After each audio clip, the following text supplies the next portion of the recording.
Okay, तो आज की क्लास करते हैं स्टार्ट। उम्मीद है आपको मेरी वॉइस आ रही होगी और आज जो है क्लास वो खत्म हो जाएगी हमारी कंसंट्रेशन कंसंट्रेशन पे। मैं आपको दिखा देता हूँ आज जो हम करने वाले हैं एनसीईआरटी का ये टॉपिक है कंसंट्रेशन।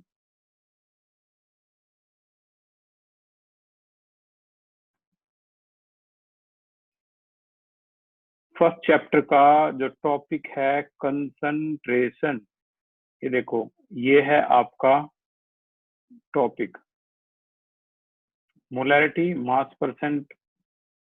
मास परसेंट से आज हम स्टार्ट करेंगे इसको, ठीक है। Mass percentage, reaction in solution, ठीक है। ये रिएक्शन इन सॉल्यूशन है, ये यहाँ से टॉपिक है। और ये इसमें हम जो टॉपिक क्लियर करेंगे वो 4 टॉपिक तो इन्होंने दे रखे हैं। इसके अलावा भी इन 4 टॉपिक के अलावा भी हमें जो टॉपिक हैं वो क्लियर करने हैं। तो टॉपिक का नाम है 1.10.2 रिएक्शन इन सॉल्यूशन, ठीक है। Reaction in solution. तो स्टार्ट करते हैं आज की क्लास रिएक्शन इन सॉल्यूशन, जिसे एक्सप्रेस करते हैं हम कंसंट्रेशन में भी। तो कंसंट्रेशन की क्लास है, बहुत आसान क्लास है, बहुत इंटरेस्टिंग क्लास है, आपको समझ में आएगी क्लास। और ये क्लास ऐसी की ऐसी आपको 12th में पढ़नी है चैप्टर नंबर 2 के लिए, ठीक है ना। चैप्टर नंबर 2 के लिए ऐसी की ऐसी क्लास बिल्कुल रिपीट होगी एक तरह से। तो कंसंट्रेशन इन सॉल्यूशन, और जो टॉपिक हमें क्लियर करने हैं उसमें है number 1 mass percentage. Mass percentage ये आपके एनसीईआरटी में। अब इसके अलावा मैं कुछ जो नया है वो करवाऊंगा, वो है वॉल्यूम परसेंटेज। ये 12th में आ जाएगा, मास बाई वॉल्यूम परसेंटेज, ठीक है। अच्छा, और आपके एनसीईआरटी में क्या है? Mole fraction, mole fraction. और जो आपके एनसीईआरटी में नहीं है वो है पीपीएम, पीपीएम। इसके अलावा नंबर 4 पे है मोलैरिटी, नंबर 5 पे है मोलैलिटी, और नंबर 6 पे जो आपके एनसीईआरटी में नहीं है नॉर्मेलिटी। तो ये कुछ टॉपिक हैं, वैसे एनसीईआरटी में सिर्फ 4 ही है। हम ये 6 टॉपिक जो हैं वो डिस्कस करेंगे आज की क्लास में। शुरुआत होगी मास परसेंटेज से। अच्छा, मैं एक क्वेश्चन पूछता हूँ, अपना हैंड रेज करना हमेशा की तरह। बताओ इनमें से किसको कंसंट्रेशन बोलते हैं हम? जैसे अगर मान लो आपसे क्वेश्चन में कहा जाए find the concentration of solution, तो आप क्या फाइंड करोगे? 1 2 3 4 5 6, हैंड रेज करो। कंसंट्रेशन ऑफ सॉल्यूशन क्या फाइंड करोगे?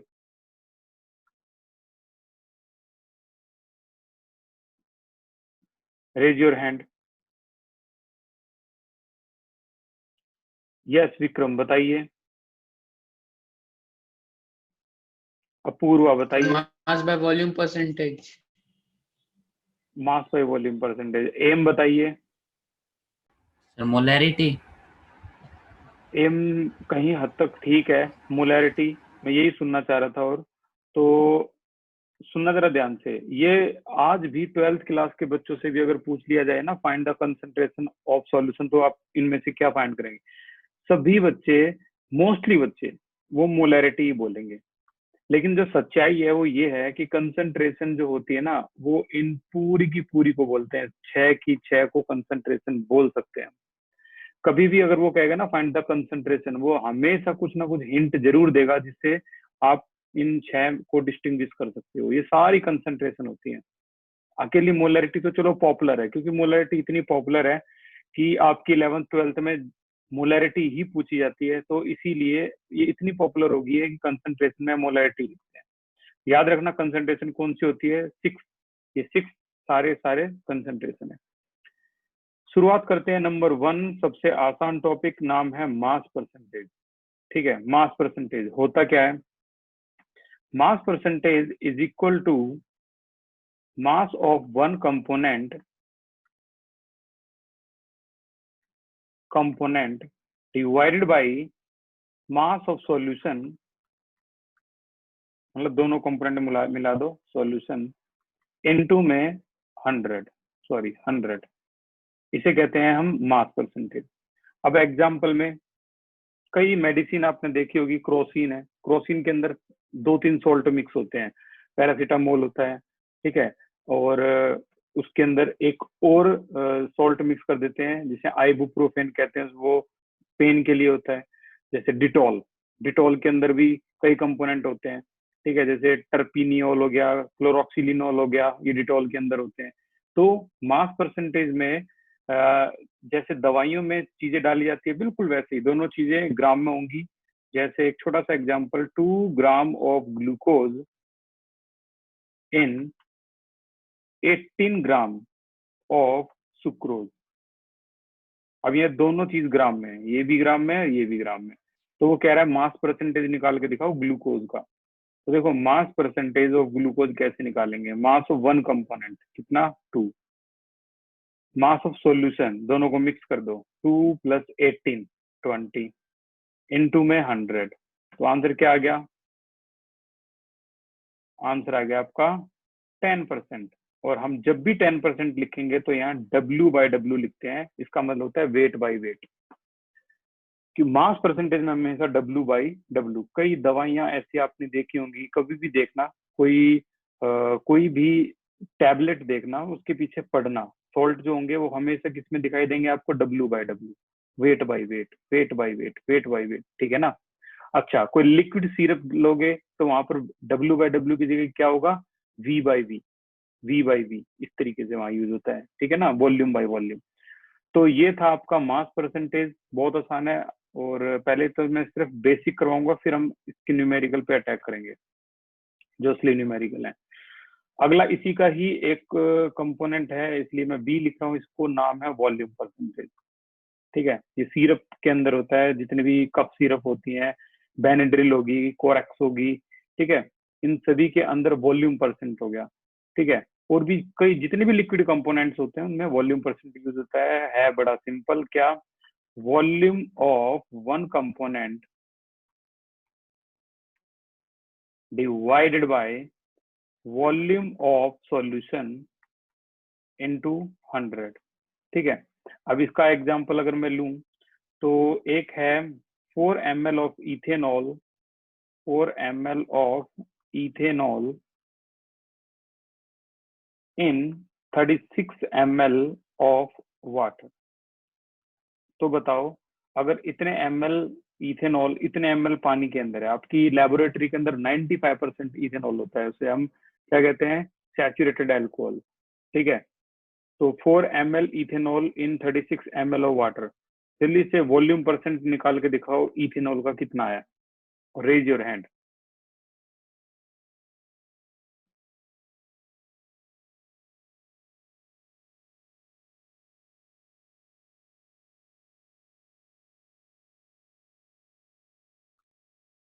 एम भारद्वाज कितना आया,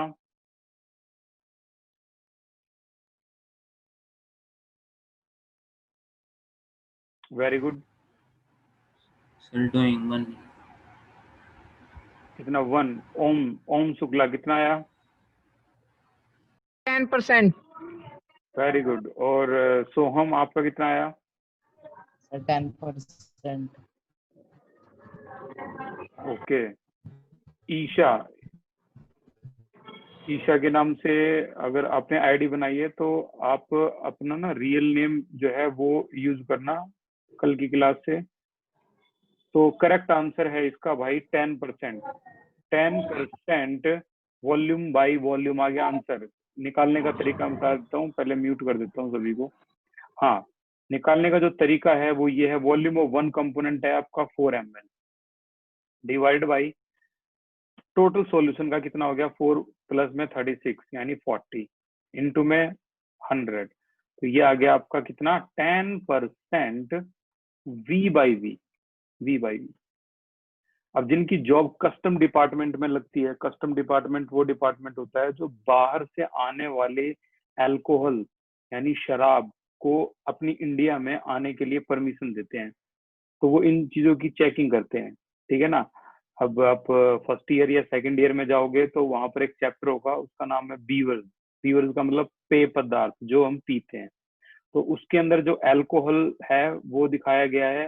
तो वाइन जो होती है, वाइन, उसके अंदर 12% अल्कोहल अल्कोहल होता है, V/V इस तरीके से, ठीक है। और जो बियर वगैरह होती है उनके अंदर 8% अल्कोहल होता है, V/V। ये पढ़ाया जाता है। कभी सोचते हो कि कस्टम डिपार्टमेंट में जॉब ऐसी लग जाती है यूपीएससी एग्जाम क्लियर करने के बाद, इसी से सब चीजें पढ़ाई जाती हैं, ठीक है। इसके अलावा वोडका, वोडका में 48% अल्कोहल, V/V इस तरीके से होता है। क्या आप कोई बता सकते हो, आपकी लेबोरेटरी में एक अल्कोहल होता है उसे बोलते हैं एब्सोल्यूट अल्कोहल। अभी तो लेबोरेटरी दिखाई नहीं होगी, उसमें कितना परसेंट अल्कोहल होता है, V/V? Raise your hand. क्या कोई जानता है एब्सोल्यूट अल्कोहल के अंदर कितना परसेंट अल्कोहल होता है, V/V? लेबोरेटरी के अंदर एब्सोल्यूट अल्कोहल होता है। Om, raise your hand, raise your hand. M Bhardwaj बताइए। 99। 99 बताया है आपने, लेकिन करेक्ट आंसर है 95% अल्कोहल, V/V। इसे बोलते हैं एब्सोल्यूट अल्कोहल, जो लेबोरेटरी में यूज करते हैं, ठीक है। तो इस तरीके से ये चीजें इस्तेमाल होती है। अब इसके अलावा अगर मैं बात करूं, कोरेक्स सिरप, बेनेड्रिल, बेनेड्रिल जो खांसी के लिए यूज करते थे, अब बंद कर दिया, बैन लगा दिया इंडिया में। बेनेड्रिल आपको मिलेगी नहीं, ठीक है। उसमें क्या होता था, उसमें कोडीन डालते थे कुछ परसेंट, जैसे 4% उसने क्या डाल दिया, कोडीन। कोडीन एक नार्कोटिक ड्रग होता है, अगर कोई इसे पिए तो उसकी लत पड़ जाती है, ठीक है ना। ये एडिक्टिव एडिक्टिव होता है, लत पड़ने वाला ड्रग। तो उस पूरी सिरप में इतना परसेंट, 4% V/V क्या होता है आपका, कोडीन। कोडीन, मोरफिन, अफीम, ठीक है ना, ये सारे के सारे 12th क्लास में आ जाएंगे आपके। हेरोइन, सारे narcotic drug, non narcotic drug आपके 12th क्लास में आ जाएंगे। और आगे चलते हैं, इसका सी पार्ट है मास by volume percent. Mass by volume percent, ये बड़ा सिंपल है। जैसे चीनी को पानी में डाल दिया, जैसे ग्लूकोज को पानी में, सॉलिड को लिक्विड में डाल दिया, तो इसकी तो डेफिनेशन की भी जरूरत नहीं, बड़ा लाइट कॉन्सेप्ट है। It is the mass of solute dissolve in particular amount of solvent, ठीक है। Mass of solute dissolve in a particular amount of solvent. और ये तो आपको पता ही हो गया, सोल्यूट में अगर सॉल्वेंट को मिक्स कर दें तो क्या बनता है, सॉल्यूशन, ठीक है। सॉल्यूशन आमतौर पर ये कम अमाउंट में होता है, ये ज्यादा अमाउंट में होता है, ठीक है। लेकिन जो रियल डेफिनेशन है, रियलिटी है, वाइवा में पूछते हैं कि बताओ सोल्यूट और सॉल्वेंट में क्या फर्क है, सारे बच्चे कहते हैं सर जो कम होता है वो सोल्यूट और ज्यादा होता है सॉल्वेंट। और ये बात 95% केस में ठीक होती है, लेकिन सच बात ये है जिसका ना बॉइलिंग पॉइंट लो होता है उसे हम बोलते हैं सॉल्वेंट, जिसका बॉइलिंग पॉइंट लो होता है। जैसे पानी का बॉइलिंग पॉइंट लो है, शुगर का बॉइलिंग पॉइंट हाई है, इस हिसाब से। 12th में आएगा सोल्यूशन वाले चैप्टर में, उसी में करेंगे। इसका कोई फॉर्मूला नहीं है, नॉर्मल सा कॉन्सेप्ट है और आसान है। एग्जाम्पल भी लिख सकते हो, 2 gram of glucose in 18 ml of water.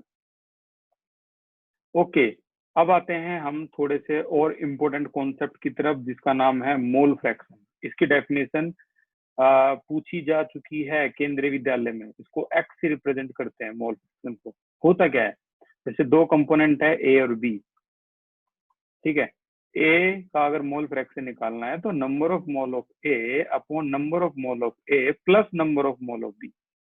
अगर आपको बी का निकालना है तो number of mole of B upon number of mole of A plus number of mole of B. और कमाल की बात यह है कि X A plus X B दोनों का सम हमेशा 1 होता है, हमेशा 1।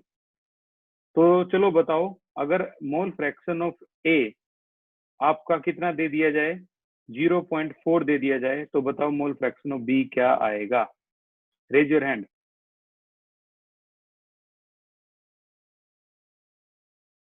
अपूर्वा बताइए। 0.6। वेरी गुड, 0.6 आएगा। ए का अगर 0.4 है तो बी का क्या आ जाएगा, 0.6 आ जाएगा। इस तरीके से, क्यों? क्योंकि दोनों का सम यही है ना। यहाँ तो अगर हम मैं 0.4 लिखूंगा प्लस में 0 x b = 1, तो साफ साफ पता लग रहा है ये 0.6 आएगा। दोनों का सम हमेशा क्या होता है, इक्वल। अब बात आती है डेफिनेशन। डेफिनेशन कैसे लिखोगे? तो डेफिनेशन आपके जो नोट्स हैं उसमें दे रखी है, आप नोट्स को लगातार देखो। नोट्स को देखो, जब भी पढ़ो 3 चीजों को साथ रखो। एक आपके जो यहाँ के जो मिले हुए नोट्स हैं वो, जो कि व्हाट्सएप ग्रुप में सभी को मिल चुके हैं। अच्छा, दूसरा है आपका सेकंड मोस्ट इम्पोर्टेंट, वो है एनसीईआरटी। जब भी कभी आप इसको लेके बैठो तो एनसीईआरटी जरूर होनी चाहिए आपके पास, और यहाँ के बनाए गए जो नोट्स हैं वो। ठीक है, आगे चलते हैं। यहाँ पे अगला जो इसकी जो डेफिनेशन है वो क्या होगी आपकी mole fraction. It is the ratio of number of mole of one component to the total number of mole of solution. It is the ratio of number of mole of one component to the total number of mole of solution. ये इसकी definition है। तो mole fraction is defined the ratio of number of mole of one component to the total number of mole of solution. ठीक है, चलो एक और question पूछ लेता हूं मैं यहीं से। मान लो अगर किसी का नंबर ऑफ मोल फ्रैक्शन जो है वो 3/5 है, तो बताओ बी का मोल फ्रैक्शन क्या होगा? Raise your hand. Mathematician mind use करना पड़ेगा आपको।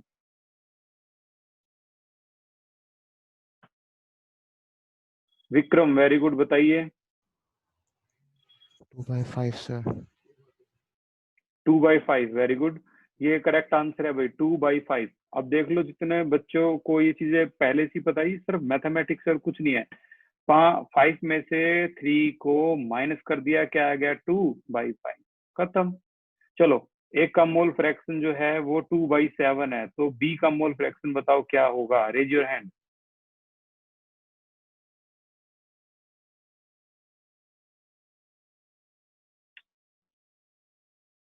हर्ष, हर्ष बताइए। सर 5/7। वेरी गुड, ये है 5/7। ठीक है ना, ये क्या हो जाएगा, 5/7। दोनों का जो सम है वो क्या होता है, ये हमेशा इक्वल होता है 1 के। ठीक है, तो ये आ जाएगा 5/7। ओके, तो और आगे चलते हैं। मोल फ्रैक्शन खत्म होने के बाद और नेक्स्ट क्लास से अपने नाम से आपको आईडी बनानी है, ताकि मैं इजीली डिटेक्ट कर पाऊं। ठीक है, नहीं तो फिर एंट्री नहीं मिल पाएगी आपको। और आगे चलते हैं मोल फ्रैक्शन पे। क्वेश्चन आया था 40 mole of urea dissolve in 60 mole of water. तो बताइए मोल फ्रैक्शन यूरिया का क्या होगा? Mole fraction of urea is equal to number of mole of urea, number of mole of urea, number of mole of water. Raise your hand. Urea का mole fraction क्या होगा? जो बच्चे नए add हुए हैं वो याद रखना कि ये जो चैप्टर है ये एंडिंग पे है। अगर आपको ट्रायल क्लास लेनी है तो सेकंड चैप्टर की स्टार्टिंग से लो। यशिका, यस बताइए।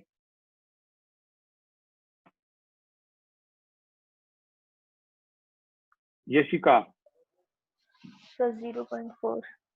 0.4 करेक्ट आंसर है। देखो number of mole of urea देखोगे तो 40 मोल है यहाँ पे, और यहाँ दोनों को ऐड कर दो, ये 40 है ये 60 है, तो 40/100 आ गया आपका 0.4 इजीली।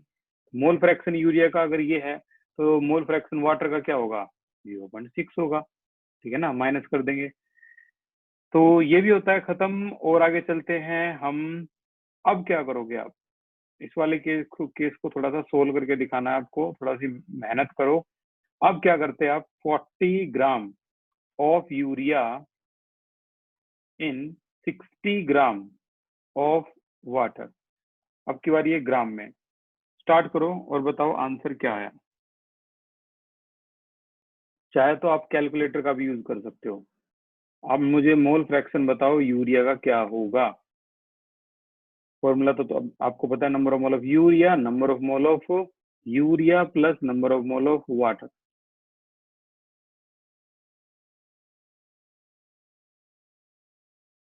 ट्राई। वेरी गुड, इतनी जल्दी का आंसर आ भी गया। विनीत बताइए।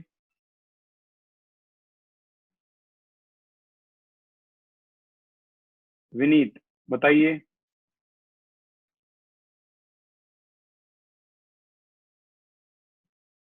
ओम शुक्ला बताइए। सर 0.4 मोल। इसका भी 0.4 आ गया। अपूर्व आप बताइए। सर मेरा भी सर 0.4 ही था। ओके, तो जीरो जो 0.4 है वो देखते हैं कितना ठीक है और कितना गलत है। देखो, इन्होंने कहा है नंबर ऑफ मोल, आपने फिर से 40 ले लिया क्या? नंबर ऑफ मोल, अब यहाँ मोल कॉन्सेप्ट चलेगा, मास इन ग्राम अपॉन मोलर मास, ठीक है ना? किसका? यूरिया का। मास इन ग्राम अपॉन मोलर मास किसका? यूरिया का। मास इन ग्राम अपॉन मोलर मास किसका? वाटर का। ठीक है, तो मास इन ग्राम ढूंढो कितना है, 40 ग्राम है। और यूरिया का मोलर मास कितना होता है? यूरिया होता है NH2CO NH2। अगर आप इस टोटल निकालोगे तो आंसर आएगा 62 ग्राम पर मोल। ठीक है, जो कि हमने पहली क्लास में सीख लिया था 62। तो 40/62 प्लस ये मास इन ग्राम इसका है 60 और वाटर का मोलर मास होता है 18, सभी को पता है। अब ये कैलकुलेशन करने के बाद इसका जो मोल फ्रैक्शन है आपका वो आएगा। तो जाहिर सी बात है, मुझे तो नहीं लगता 0.4 आएगा, कुछ अलग ही आएगा। ठीक है, तो जो भी आए फाइंड आउट करो और मुझे व्हाट्सएप मैसेज कर देना। ठीक है, ये आपका होमवर्क हो गया, निकाल के लाना है आपको ये। तो अगला क्वेश्चन है calculate mole fraction of ethanol. अब ये कुछ ऐसे क्वेश्चन है जो आए हुए हैं, जैसे ये क्वेश्चन आया था केंद्रीय विद्यालय में 2016 में। ठीक है ना, ये पूछा गया था केवीएस में, सेंट्रल स्कूल है। तो क्या क्वेश्चन था? Calculate mole fraction, calculate mole fraction of 9.2 gram of ethanol in 1.8 gram H2। ये था क्वेश्चन। ठीक है, तो मोल फ्रैक्शन ये केवीएस में आया था। कैसे करना था भाई? ये मोल फ्रैक्शन इथेनॉल का निकालना है। तो मोल फ्रैक्शन ऑफ इथेनॉल का मतलब number of mole of ethanol upon number of mole of ethanol upon में number of mole of water. ठीक है ना, तो इथेनॉल क्या होता है? फॉर्मूला CH3CH2OH होता है। ठीक है, वाटर तो H2 है ही है। इथेनॉल का मोलर मास में हिंट देता हूं आपको, इसका मोलर मास होता है 46 इथेनॉल का। ठीक है, चलो अब आंसर निकाल के दिखाओ, देखते हैं किसका सबसे ज्यादा एक्यूरेट है। मोल फ्रैक्शन ऑफ इथेनॉल निकालना है।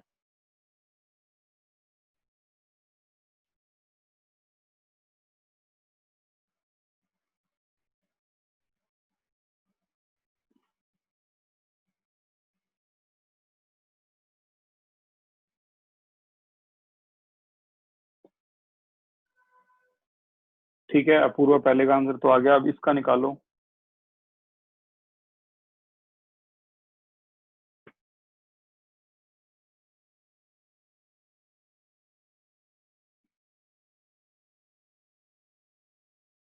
वेरी गुड, विनीत बताइए। सर 0.83। 0.83 ये थोड़ा सा गलत है। एम बताइए।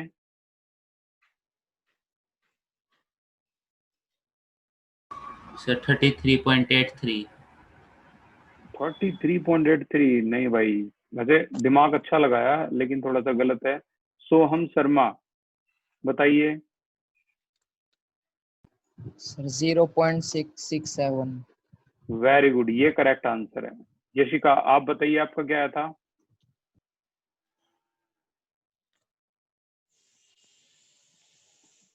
सर सेम आया था।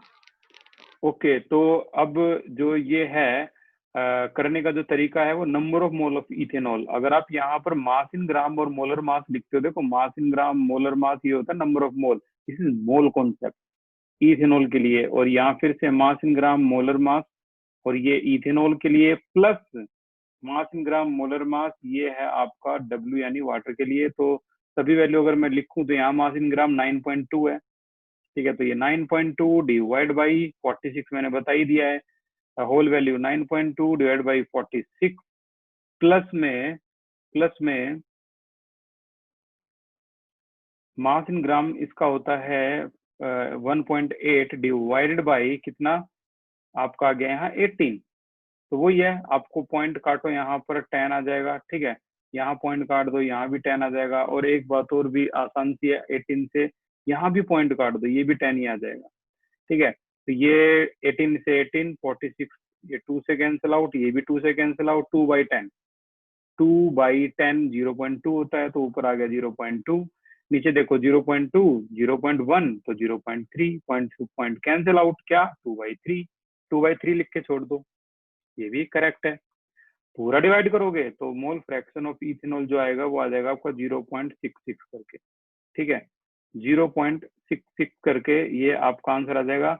या फिर आप 2/3 भी लिखोगे, इसमें भी कोई भी प्रॉब्लम नहीं है। तो मोल फ्रैक्शन ऑफ इथेनॉल आ गया आपका 2/3, ठीक है। तो क्या कोई बता सकता है कि मोल फ्रैक्शन वाटर का क्या आएगा अगर ये 2/3 है तो? Raise your hand.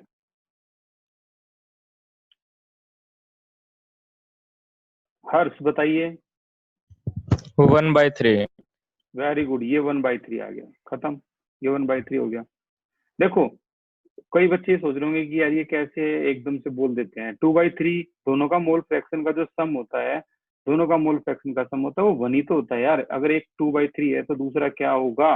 ये मैथमेटिक्स से इतना मैं तो यूज कर लिया करो भाई। 2/3 एलसीएम लो, एक बार एलसीएम आएगा 3, तो 3 - 2 आ गया ना 1/3, बस ये ऐसे निकाला,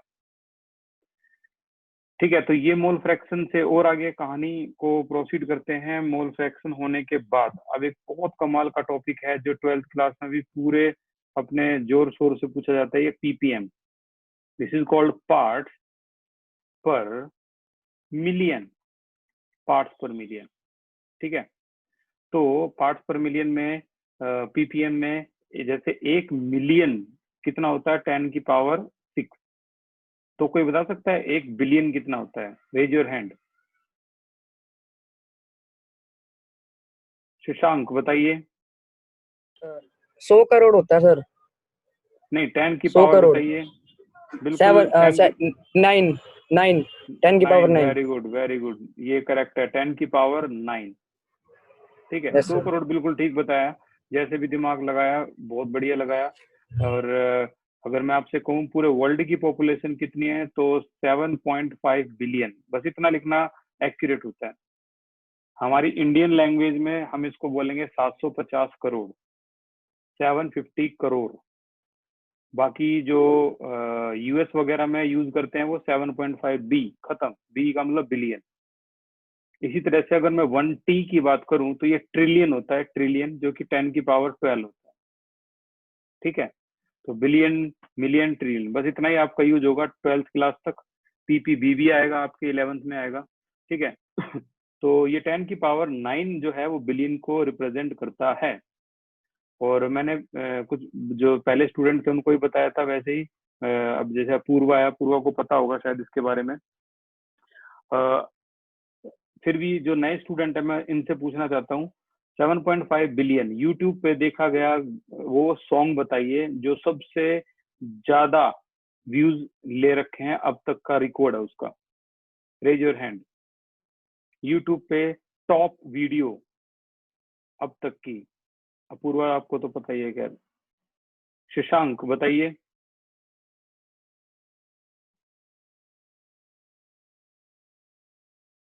शशांक।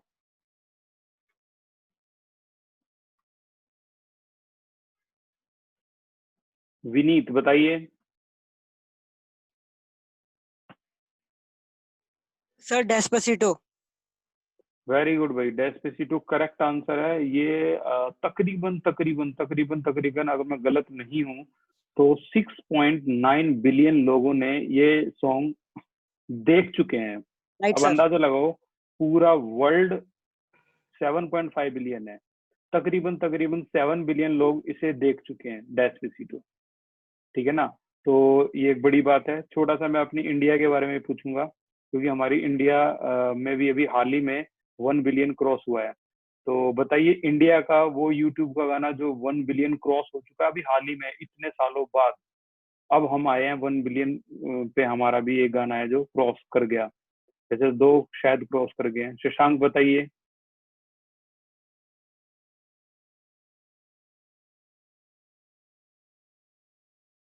एम भारद्वाज बताइए।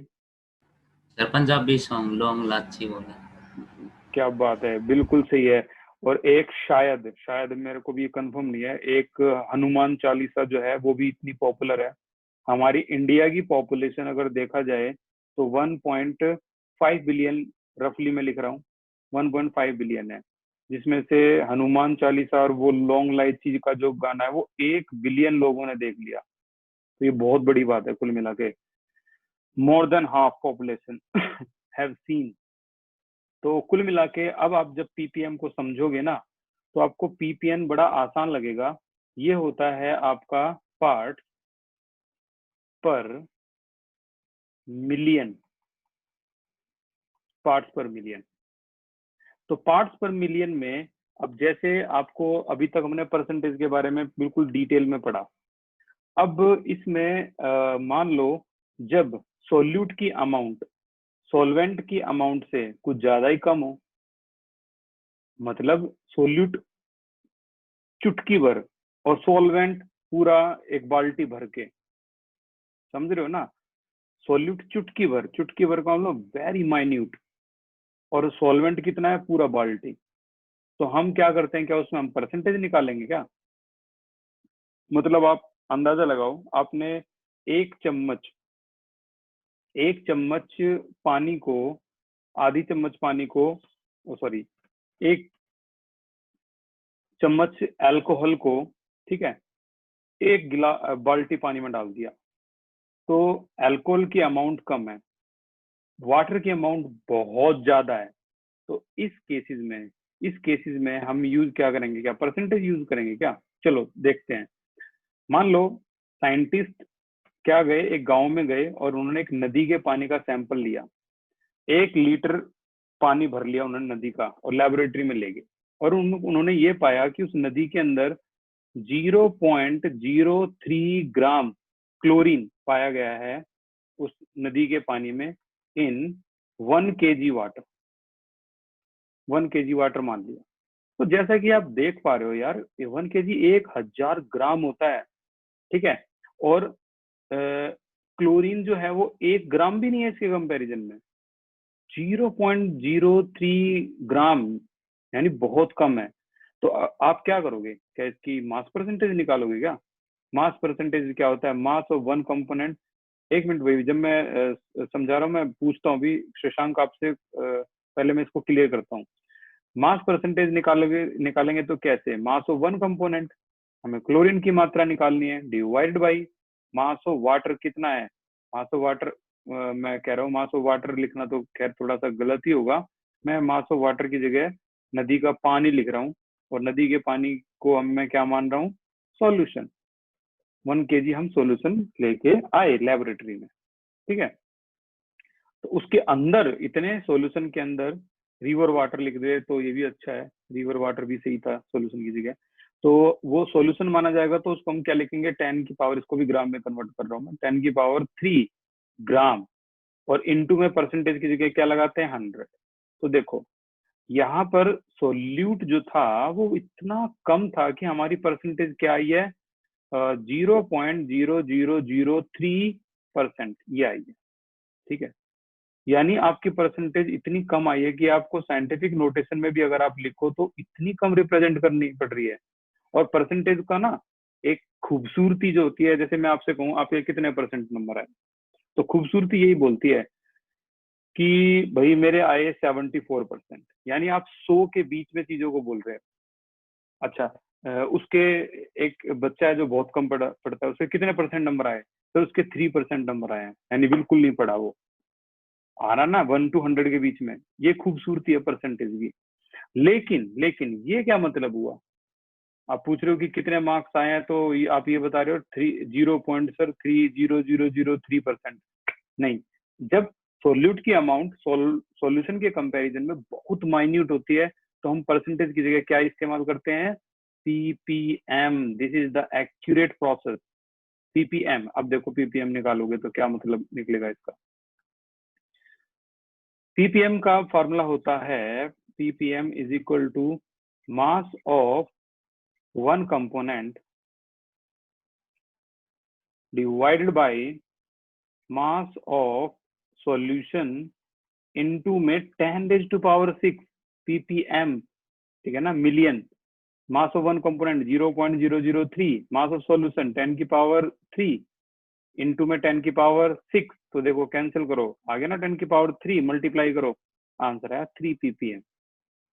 तो ये जो 3 पीपीएम बताना एक जेंटलमैन, एक स्कॉलर तरीका होता है कि कोई आया ऑफिसर्स, उसने पूछा कि भाई इस नदी के पानी में क्लोरीन की कितनी मात्रा मिली, तो आप बोल रहे हो 3 PPM. This is absolutely correct way to describe this. अगर मात्रा और भी ज्यादा, अमाउंट और भी ज्यादा कम है तो हम पीपीबी भी इस्तेमाल करते हैं, पार्ट पर बिलियन, ठीक है, जो कि आपके 14 चैप्टर में आएगा पीपीबी। तो ये हो गया आपका यहाँ तक खत्म। पीपीएम के बारे में आप बहुत अच्छी तरह से समझ चुके हो। अब देखते हैं कि आप 3 चीजें निकाल पाओगे या नहीं, फिर मैं आगे की तरफ चलता हूँ इसमें, और मैं मान के चलूंगा कि आपने ये इतना सारा जो था पोर्शन वो सीख लिया। चलो ठीक है, एक क्वेश्चन देता हूँ आपसे, बताना। जो स्कूल में पानी पीने लायक होता है उसमें ये पाया गया कि बच्चों को जो पानी पिला रहे थे उसमें थोड़ा सा जहरीला पदार्थ मिला हुआ था, उसको कहते हैं क्लोरोफॉर्म। क्लोरोफॉर्म कार्सिनोजेनिक होता है। कार्सिनोजेनिक का मतलब कैंसर प्रोड्यूसिंग इन नेचर। तो पाया गया कि उनके बच्चे जो पानी पी रहे थे उसमें 5 पीपीएम क्लोरोफॉर्म था, जो कि कार्सिनोजेनिक होता है। आपको इतना बताना है, ये देखकर, सिर्फ ये देखकर, प्रैक्टिस देखना। अब आप ये इतना देखकर 3 चीजें बता सकते हो। क्या? मास ऑफ सॉल्यूट क्या है, सॉल्यूट का मतलब है यहाँ पे क्लोरोफॉर्म क्या है, मास ऑफ क्लोरोफॉर्म। दूसरा आप बता सकते हो मास ऑफ सॉल्वेंट, सॉल्वेंट क्या है, सॉल्वेंट क्या है यहाँ पर? पानी, H2O। और आप ये भी बता सकते हो ये देखकर मास ऑफ सॉल्यूशन क्या है। चलो 5 पीपीएम को देखकर, बड़ा सिंपल, 5 पीपीएम को देखकर मैं सीधा सीधा लिख सकता हूँ मास ऑफ सोल्यूट 5 ग्राम है। मास ऑफ सोलवेंट कितना है भाई? मास ऑफ सॉल्यूशन कितना होता है? पीपीएम है ना, मिलियन है ना, तो 10⁻⁶ का मतलब 1 2 3 1 2 3 0, 6 0, यानी 10 लाख ग्राम सॉल्यूशन के अंदर 5 ग्राम, सिर्फ 5 ग्राम, 10 लाख ग्राम का मतलब हो गया 1000 केजी उस पानी के अंदर, जो ड्रिंकिंग वाटर के अंदर, 1000 केजी ड्रिंकिंग वाटर के अंदर 5 ग्राम क्लोरोफॉर्म है। हालांकि बहुत कम है, लेकिन ये कैंसर प्रोड्यूसिंग होता है। अगर इसको 1 साल तक 2 साल तक लगातार पिए तो कैंसर प्रोड्यूसिंग नेचर है। तो अब हैंड रेज करना कि मास ऑफ सॉल्वेंट क्या होगा। Raise your hand. Yes Shashank.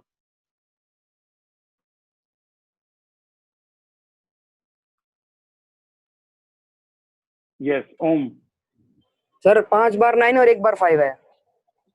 Very good Shashank, ये करेक्ट आंसर है। आप ही ने बताया शशांक? Yes sir. बिल्कुल सही बताया भाई, बहुत बढ़िया इस्तेमाल करा डिजिट को डिस्क्राइब करने का। वैसे करेक्ट आंसर है 9,99,995 ग्राम, ये आंसर आ जाएगा। यानी कुल मिला के शशांक ने इसमें से इसको माइनस कर दिया जो मैं बताने वाला था, ठीक है ना? Yes sir. इसमें से इसको माइनस कर देंगे और आपका जो आंसर है वो एक्यूरेट आ जाएगा। तो ये आप इतना पीपीएम लिख दे कोई, तो आप ये 3 चीजें उसी समय बता दोगे।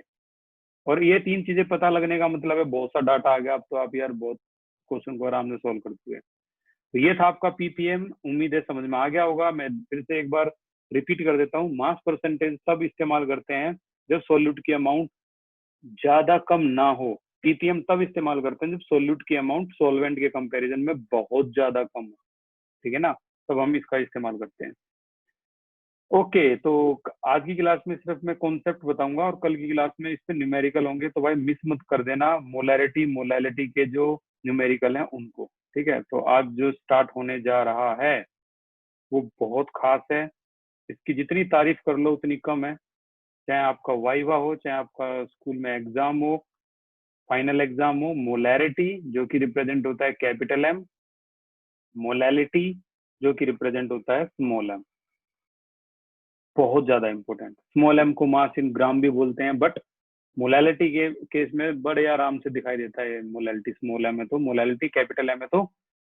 मोलैरिटी होता क्या है, तीन चीजें समझनी है आपको। पहली चीज इसकी डेफिनेशन, भाई मोलैरिटी जो है उसको हम जर्नली बोल देते हैं, डेफिनेशन भी यही बोलती है, it is defined as number of mole of solute dissolve per litre of solution, यानी N/V। Number of mole of solute, यानी ये सोल्यूट के बारे में चर्चा है। Volume of solution in litre, तो ये किसके बारे में चर्चा है, सॉल्यूशन के बारे में, ठीक है। Number of mole of solute present in या present in 1 litre of solution, ऐसे ही बोल देते हैं, दिस इज कॉल्ड मोलैरिटी। अच्छा, ऐसा यूनिट क्या होगी इसकी, भाई ऐसा यूनिट भी बड़ी पॉपुलर है, एन की होती है मोल, वॉल्यूम की होती है लीटर, तो मोल पर लीटर। ओके, इसी तरह से अगर मोलैलिटी की बात की जाए तो मोलैलिटी जो है वो number of mole of solute dissolve in 1 kg of solvent, यानी यह मास इन ग्राम नहीं केजी है, mass of solvent in KG. मैं अपनी बात रिपीट करता हूँ, देखो यहाँ क्या था, सोल्यूट था, सॉल्यूशन था, बट यहाँ मानता हूं मैं सोल्यूट है, बट ये जो चीजें सॉल्यूशन नहीं है, अब ये नया है, ये है आपका सॉल्वेंट, यानी आपको number of mole of solute ऊपर से डालने हैं 1 kg सॉल्वेंट में, बस इतना डिफरेंस। ऐसा यूनिट की यहाँ बात की जाए तो यहाँ ऐसा यूनिट आएगी आपका क्या, मोल पर केजी, ये आपकी मोल पर केजी है। दोनों में एक डिफरेंस हो गया। दूसरे डिफरेंस की तरफ चलते हैं, जो कि बड़ा खास डिफरेंस है, और 12th क्लास में तो इस पे सीबीएसई ने क्वेश्चन पूछे हैं इस कॉन्सेप्ट से। क्या है भाई कॉन्सेप्ट, इफेक्ट ऑफ टेम्परेचर। आप टेम्परेचर बढ़ाओगे तो मोलैरिटी पे क्या फर्क पड़ेगा। चलो इसको एक एग्जाम्पल के थ्रू समझते हैं। ये एक फ्रिक्शन लेस पिस्टन है ये, इसमें आपने लिक्विड रख रखा है और इसको आप गर्म कर रहे हो, तो जाहिर सी बात है लिक्विड में वेपर बनेंगे, वेपर से ये पिस्टन ऊपर सरक जाएगा और ये वॉल्यूम बढ़ जाएगा, ठीक है, ये वॉल्यूम इंक्रीज हो गया। पहले ये वॉल्यूम था वो छोटा वॉल्यूम था V, अब ये वॉल्यूम है वो बड़ा वॉल्यूम हो गया V। तो कुल मिला के जब हम गर्म करेंगे तो वॉल्यूम इंक्रीज होगा। तो वो कह रहा है, क्वेश्चन आता है एग्जाम में, what is the effect of temperature on molarity, इस पर क्या इफेक्ट होगा।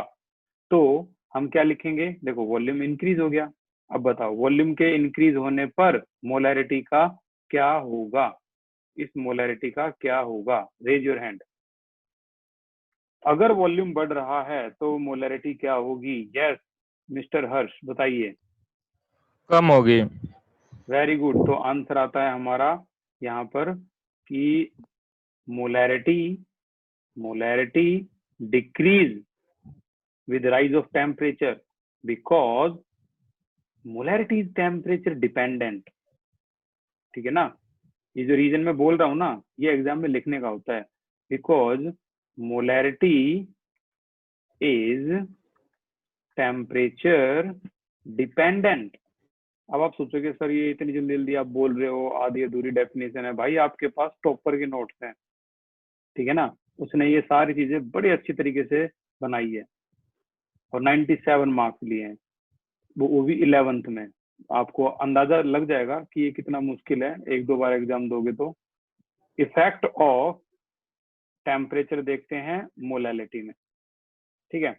मोलैलिटी जो है यहाँ पर क्या होगा, अब देखो ये है आपका इतना वॉल्यूम, ठीक है। टेम्परेचर बढ़ाया, फ्रिक्शनलेस पिस्टन है, पिस्टन और ऊपर चला गया। पहले वॉल्यूम V था, वॉल्यूम से तो कोई फर्क पड़ना ही नहीं है, क्यों, वॉल्यूम लेना ही नहीं है। पहले मास क्या था इसका, m था। अब मेरा क्वेश्चन ये है कि अब जो मास होगा वो बढ़ जाएगा या कम हो जाएगा। Raise your hand. चलो मैं क्वेश्चन को और आसान कर देता हूँ ताकि आप बता पाओ। आपके पास एक डोली जो होती है जिसमें दूध लाते हैं हम, कंटेनर, ठीक है, उसका जो मास था वो 1 kg था। अब आपने क्या किया, उसको गर्म कर दिया, दूध को गर्म कर दिया और फिर से उसका मास चेक किया। तो गर्म करना या गुनगुना करना, तो क्या उसका मास वही रहेगा या कम होगा या ज्यादा होगा? Raise your hand. शशांक बताइए। सर कम हो जाएगा। विक्रम बताइए। और इफेक्ट ऑफ सर टेम्परेचर उतना ही रहेगा। सर हाँ सेम रहेगा, रिमेन सेम। बस भाई एक ही बार आंसर देना है। मानसी आप बताइए।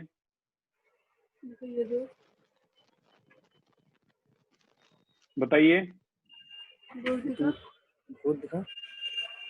ओम आप बताइए। सेम रहेगा। करेक्ट आंसर है, सेम रहेगा। ये जनरल लाइफ में किए गए कुछ एक्सपेरिमेंट जो है ना, वो थर्मोडायनेमिक इक्विलिब्रियम जैसे चैप्टर को भी आसान बना देते हैं। जो आप अपने आसपास चीजों को ऑब्जर्व करते हो ना, दैट इज वेरी इंपॉर्टेंट, ठीक है ना। तो इफेक्ट ऑफ टेम्परेचर ये है कि मास पे कोई फर्क नहीं पड़ेगा, वो सेम रहेगा।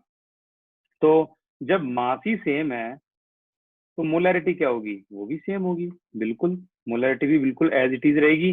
तो इसका मतलब ये हुआ कि मोलैलिटी रिमेन सेम, ये सेम रहेगी।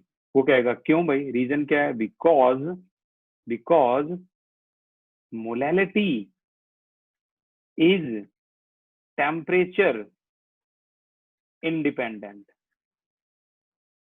ठीक है ना। टेम्परेचर पर कोई फर्क नहीं पड़ता, डिपेंड ही नहीं होती वो, मास बिल्कुल ऐसा कैसा रहता है। अब लास्ट कॉन्सेप्ट है, उसके बाद ये क्लास हो जाएगी खत्म। एक्यूरेसी की बात आती है कि इनमें से ज्यादा एक्यूरेट कौन है।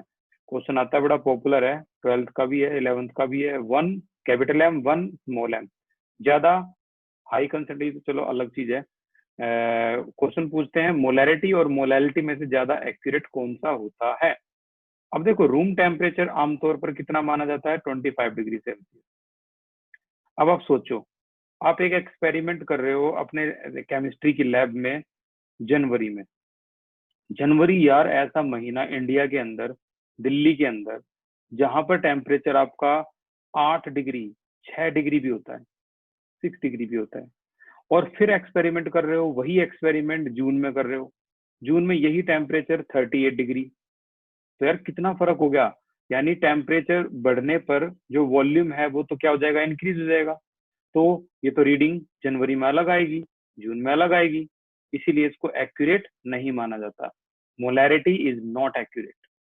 But on the other hand, molality की अगर बात की जाए तो आप चाहे किसी भी मंथ में एक्सपेरिमेंट कर लो, चाहे जनवरी या जून, ठीक है, आपका टेम्परेचर ये पे जब ये इंडिपेंडेंट ही है, फर्क ही नहीं पड़ता, तो दोनों रीडिंग जो है वो क्या आएगी, एक्यूरेट आएगी। वही आएगी जो जनवरी में आई थी, वही आएगी जो जून में आई थी, इसीलिए दिस इज मोर एक्यूरेट, ठीक है। तो ये था आपका। और एक बार नोट्स मैं बता देता हूँ, दिखा देता हूँ आपको ऑलरेडी मिल चुके हैं नोट्स। तो 11th class notes, SI unit methanol, और ये है आपके,